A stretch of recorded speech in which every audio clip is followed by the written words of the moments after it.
Canada, my home and native land. Woot, it's Canada Day, and you know what that means. That you're going to be reviewing significant Canadian horror movies? Wait, there's such a thing? Yeah, Ginger Snaps. Oh yeah, I reviewed that one. Black Christmas? Reviewed it. Well, what about American Mary? What?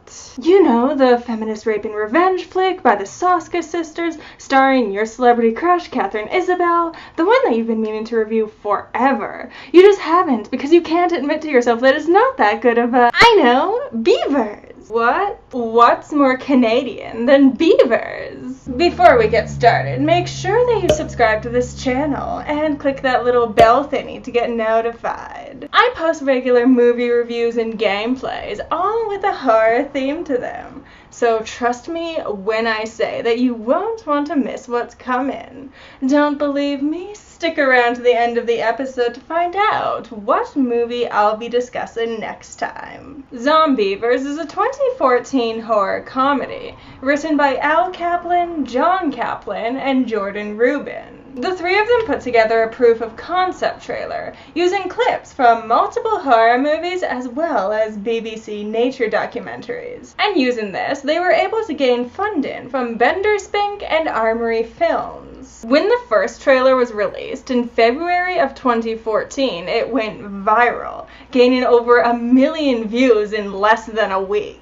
And obviously, every single one of those views came from Canada. Seriously, we all know that beavers are our thing, so this was made for us. What other reason could this movie have for combining the horror of zombies with sweet, sweet beavers? You know, besides the fact that beavers are normally depicted as sweet and cuddly creatures, so it's funny to see them get turned into horrific monsters. The movie opens up with an introduction on how the beavers became zombies. Apparently we're going with 8-legged freaks logic for this one because a barrel of toxic waste gets dumped into the river. We then meet our protagonists whose personalities can be defined as follows: Blossom, Bubbles, and Buttercup.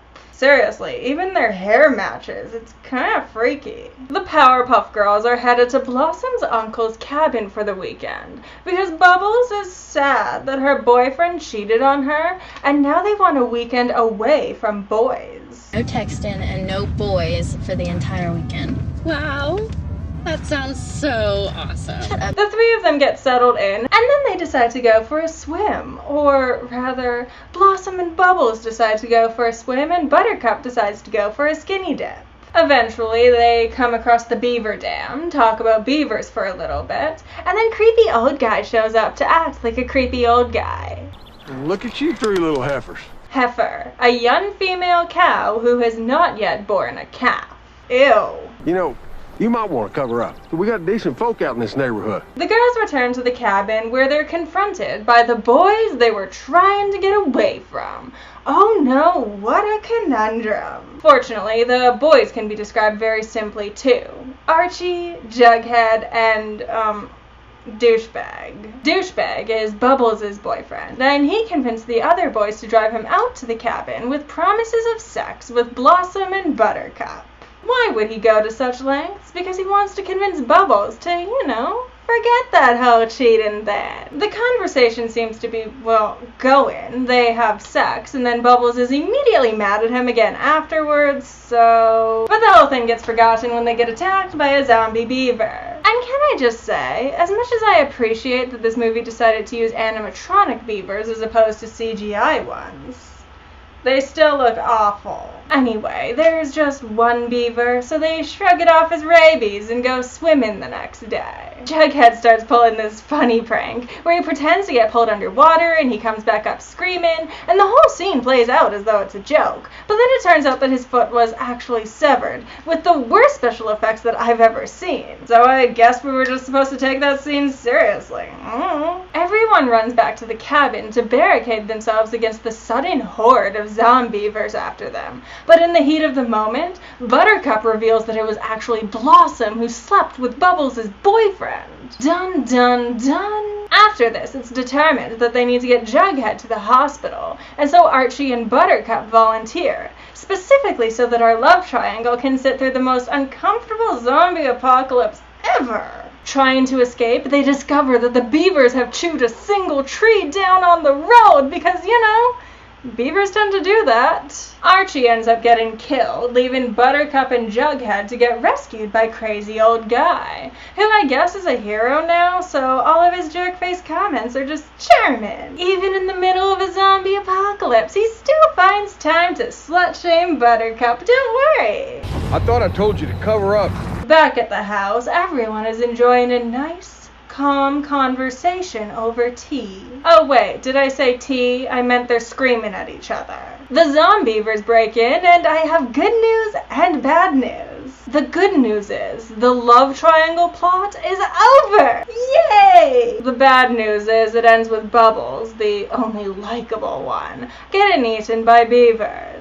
Aww. And to add insult to injury, Blossom and Douchebag decide to have sex in the bathroom, not 3 feet away from their girlfriend/best friend's corpse. Buttercup, the last surviving member of her group, breaks in to rescue them, but Douchebag is unfortunately killed, leaving 2 of our 3 Powerpuff Girls as our final girls. Except Blossom just has to be annoying right to the end, accusing Buttercup of being bitten and holding a gun on her. But what a twist! It was Blossom who was bitten all along. Okay, that leaves 1. That's fine. Buttercup was the most likable of them anyway. It's good to see her.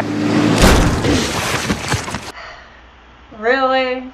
Really? So in total, how is Zombeavers? Really, it's a very typical cabin type movie. Just like Cabin Fever, and Cabin in the Woods, and Evil Dead, and Friday the 13th, and Tucker and Dale vs. Evil. And the biggest difference between this movie and those is they didn't suck. That might be a little cruel. The concept seemed promising enough. The contrast of putting the zombie virus into something so cute and innocent looking seemed pretty decent. I could see that working well. But the plot itself comes across as very basic.